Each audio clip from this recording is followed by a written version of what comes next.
I'm not aligned with Putin. I'm not aligned with anybody. I'm aligned with the United States of America. And for the good of the world, I'm aligned with the world.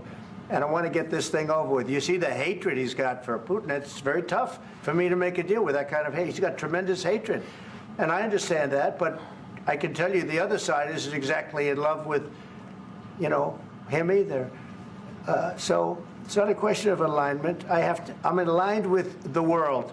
I want to get the thing set. I'm aligned with Europe. I want to see if we can get this thing done. You want me to be tough? I could be tougher than any human being you've ever seen. I'd be so tough. But you're never going to get a deal that way. So that's the way it goes. All right, one more question. I will respond to this. So look, for 4 years in the United States of America, we had a president who stood up at press conferences and talked tough about Vladimir Putin, and then Putin invaded Ukraine and destroyed a significant chunk of the country. The path to peace and the path to prosperity is maybe engaging in diplomacy. We tried the pathway of Joe Biden of thumping our chest and pretending that the President of the United States' words mattered more than the President of the United States' actions. What makes America a good country is America engaging in diplomacy. That's what President Trump is doing. Can I ask you?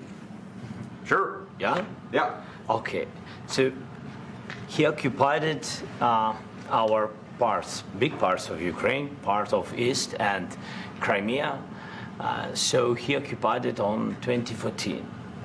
So during a lot of years, so I'm not speaking about just Biden, but those time was Obama, then President Obama, then President Trump, then President Biden, now the President Trump, and God bless, now President Trump will stop him. But during 2014, nobody stopped him. He just occupied and took. He killed people. You know what the contact 2015.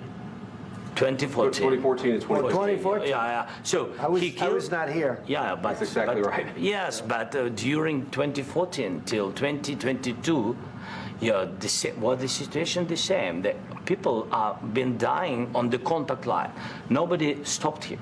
You know that we had conversations with him, a lot of conversation, my bilateral conversation, and we signed with him, me, like a new president. In 2019, I signed with him the deal. I signed with him, Macron and Merkel, we signed ceasefire. Ceasefire. All of them told me that he will never go. We signed him with gas contract. Yes, but after that, he broken this ceasefire. He killed our people, and he didn't exchange prisoners. We signed the exchange of prisoners, but he didn't do it. What kind of diplomacy, JD, you are speaking about? What do you mean?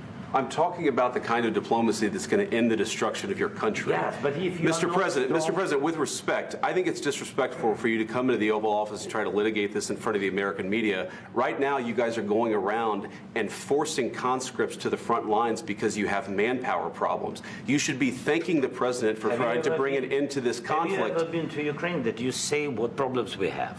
I have been to. Come once. I've actually watched and seen the stories, and I know what happens is you bring them on a propaganda tour, Mr. President. Do you disagree that you've had problems bringing people into your military? And do you think that it's respectful to come to the Oval Office of the United States of America and attack the administration that is trying to prevent the destruction of your country? A lot of questions. Let's start from the beginning. Sure. First of all, during the war, everybody has problems, even you, but you have nice ocean and don't feel now, but you will feel it in the future. God bless. You don't know that. God bless. God bless. You will not have a war. Don't tell us what we're going to feel. We're trying to solve a problem. Don't tell us what we're going to feel. I'm not telling you. Because you're in no position to dictate that. That's exactly Remember what this. You're in no position to dictate what we're going to feel. We're going to feel very good. You will feel influence. We're going to feel very good and very strong. You will feel influence. You're right now not in a very good position. You've allowed yourself to be in a very bad position, and he happens to be right about it. From the very beginning of the war. You're not in a good position. You don't have the cards right now. With us, you start having I'm not cards. playing cards. Right now, you don't. You're playing cards. Mr. President. You're playing cards. Serious. You're gambling with the lives of war. millions of people. You're gambling with World War III. What do you think You're gambling with World War III. And what you're doing is very disrespectful to the country, this country, that's with all back to respect to you, your far country. more than a lot of people said very they respect. should have. Have you said thank you once this A lot entire of meeting? times. No, in this Even entire meeting, have today. you said thank Even you? today. You went to Pennsylvania and campaigned for the opposition in October. Offer some words of appreciation for the United States of are you America speaking about? and the president who's trying to save your country. Please, you think that if you will speak very loudly about the war, you He's can... not speaking loudly. He's not speaking loudly. Your country is in big trouble. Can I Wait a answer? minute. No, Can you've I done a lot answer? of talking.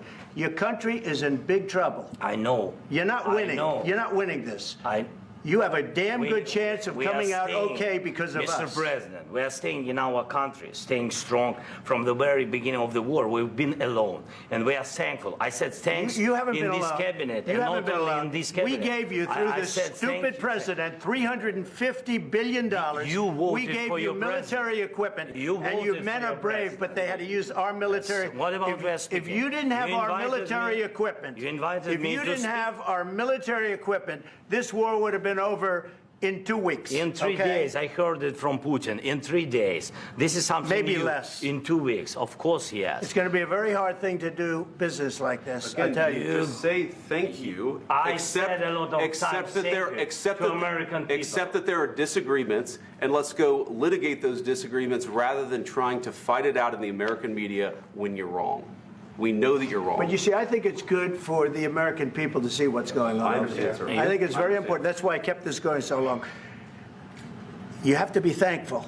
You don't have the I'm cards. thankful. You're buried there. Your people are dying. tell you You're again, running I low on know. soldiers. Don't- Listen, don't, please, you're running Mr. low on President. soldiers. It would be a damn good thing. Mr. And then President. then you tell us, I don't want a ceasefire. I don't want a ceasefire. I want to go and I want this. Look. If you could get a ceasefire right now, I tell you, you take it so the bullets stop flying and your men stop getting killed. Of course, we want to stop the war. But you're I saying said, you don't want a ceasefire. But I said to you, I want a ceasefire. with guarantees. Because you'll get a ceasefire faster than an agreement. Ask our people about ceasefire, what they think. That wasn't doesn't with matter me. for you what- that what wasn't this with me. means. It That was wasn't with with a you. guy named Biden, who was not a smart person. But this That is was your, with, this that was is with your Obama. president. It was your president. Excuse me. That was with Obama, who gave you sheets, and I gave you javelins. Yes. I gave you the javelins to take out all those tanks. Obama gave you sheets. In fact, the statement is Obama gave sheets and Trump gave javelins. You got to be more thankful, because let me tell you, you don't have the cards. With us, you have the cards. But without us, you don't have any cards. One more question to Mr. Vice President. I'm sorry, It's going to be here. a tough deal to make, because the attitudes have to change. What if Russia breaks ceasefire? What if Russia breaks peace talks? What do you do then? I understand that it's a heated conversation right now. What are you but saying? what She's if asking, what if Putin Russia breaks the breaks ceasefire? for the- What if anything? What if a bomb drops on your head right now? But they have Okay? broken What if they ceasefire broke it? many I don't know. times. They broke it with Biden because Biden, they didn't respect him. They didn't respect Obama. They respect me. But all- Let me tell you, Putin went through a hell of a lot with me. He went through a phony witch hunt where they used him and Russia. Russia. You ever hear of that deal? That was a phony Hunter Biden, Joe Biden scam. Hillary Clinton, Shifty Adam Schiff. It was a Democrat scam. And he had to go through that. And he did go through it. We didn't end up in a war. And he went through it. He was accused of all that stuff. He had nothing to do with it. It came out of Hunter Biden's bathroom. It came out of Hunter Biden's bedroom. It was disgusting. And then they said, oh, the laptop from hell was made by Russia, the 51 agents. The whole thing was a scam. And he had to put up with that. He was being accused of all that stuff. All I can say is this. He might have broken deals with Obama and Bush, and he might have broken them with Biden. He did, maybe. Maybe he didn't. I don't know what happened. But he didn't break them with me. He wants to make a deal. I don't know if you can make a deal. The problem is, I've empowered you to be a tough guy. And I don't think you'd be a tough guy without the United States. And your people are very brave. But you're either going to make a deal or we're out. And if we're out, you'll fight it out. I don't think it's going to be pretty, but you'll fight it out. But you don't have the cards. But once we sign that deal, you're in a much better position. But you're not acting at all thankful. And that's not a nice thing. I'll be honest, that's not a nice thing. All right, I think we've seen enough. What do you think? Huh? This is going to be great television, I will say that. All right, we'll see what we can do about putting it together. Thank you.